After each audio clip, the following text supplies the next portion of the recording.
중국 증시가 어제 7% 폭락하면서 세계 주요국 증시가 크게 흔들렸습니다. 오늘도 중국 증시는 장 초반 불안한 모습을 보이기도 했었는데요. 다만 당국의 개입에 힘입어서 다소 안정을 찾은 모습이었습니다. 네, 좀 더 자세한 내용은 취재기자와 얘기 나눠보도록 하겠습니다. 증권부의 최종근 기자 자리에 나와 있습니다. 어서 오시죠. 네. 예, 어제 중국 증시가 폭락을 하면서 거래가 중지가 되는 초유의 사태까지 발생을 했습니다. 뉴욕 증시, 아시아 증시 전반적으로 마비 상태였는데 오늘 모습은 좀 어땠나요? 네, 오늘도 좀 장 초반에 3% 넘게 상하이 종합지수 같은 게 좀 떨어지면서 예. 불안한 모습을 보였는데요. 예. 비교적 좀 차분한 모습으로 끝이 났습니다. 일단 오늘 상하이 종합지수는 전일 대비 0.26% 하락 마감을 했고요. 상해와 심천 증시의 우량기업 300개로 구성된 CSI 300 지수 같은 경우에는 0.28% 오름세로 장을 마쳤습니다. 다만 심천 종합지수 같은 경우는 조금 하락폭이 컸는데요. 오늘 1.36% 하락 마감했습니다. 예. 중국뿐만 아니라 다른 주요국 증시 상황도 계속해서 한번 살펴볼까요?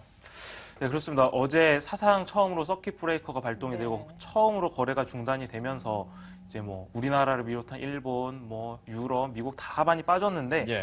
다만 오늘은 이제 좀 중국 증시가 변동성이 좀 완화가 되면서 다소 안정을 찾은 모습이었습니다. 오늘 코스피 지수 같은 경우에는 전일 대비 0.61% 상승을 했고요. 그리고 어제 3% 넘게 하락했던 일본 증시 같은 경우에는 좀 낙폭을 축소를 해서 0.42% 떨어지는 그런 모습이었습니다. 그리고 대만 각권 지수 역시 0.48% 하락 마감했습니다. 좀 아시아 시장이 물론 좀 빠지긴 했지만 좀 안정세를 찾는 모습이었는데 좀 이런 분위기가 유럽과 미국으로 좀 이어질지 관심이 이어지고 있습니다. 특히 어제 유럽 증시가 많이 빠졌는데 독일이 굉장히 많이 빠졌습니다. 4% 넘게 하락을 했는데 일단 신중한 의견이 좀 우세하지만 일부에서는 지금의 좀 혼란이 오래가지 않을 것이다. 이런 분석도 제기가 되고 있어서 일단 전문가 이야기 한번 들어보고 이어가겠습니다. Man muss jetzt sehen, wie sich die asiatischen Märkte in den nächsten Tagen verhalten. Grundsätzlich sagt man ja, so wie es in den ersten 5 Tagen an der Börse zugeht, wird das ganze Jahr sein. Aber an unseren Grundvoraussetzungen hat sich nichts geändert. Wir haben sehr niedrige Zinsen, wir haben hohe Liquidität und diese Liquidität sucht natürlich wegen der niedrigen Zinsen Anlage in den Aktienmärkten und deswegen bin ich trotz aller widrigen Vorgaben nicht sehr negativ gestimmt für dieses kommende Jahr. 작년 한 해에도 중국 증시는 변동성이 큰 한 해였습니다. 그렇다 보니까 새해 첫 출발부터 급락이다 보니 올해 전망도 좀 불투명한 게 사실인데요. 이때마다 경기 부양책을 내놓을 것이다라는 말이 많습니다. 어떻게 보고 계시는지요?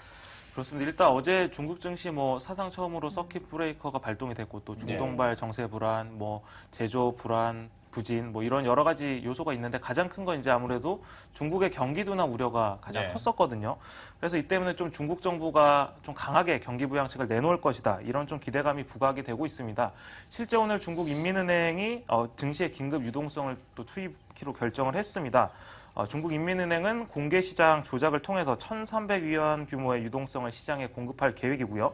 특히 이제 오는 8일부터 이제 대주주 지분 매각이 해제될 계획이었는데 이걸 좀 보류할 가능성도 내비쳤습니다. 이러한 부분들이 좀 정부가 적극적으로 증시에 좀 개입할 거다. 이런 기대감이 좀 증시의 안정에 좀 도움이 된 것으로 보이고요.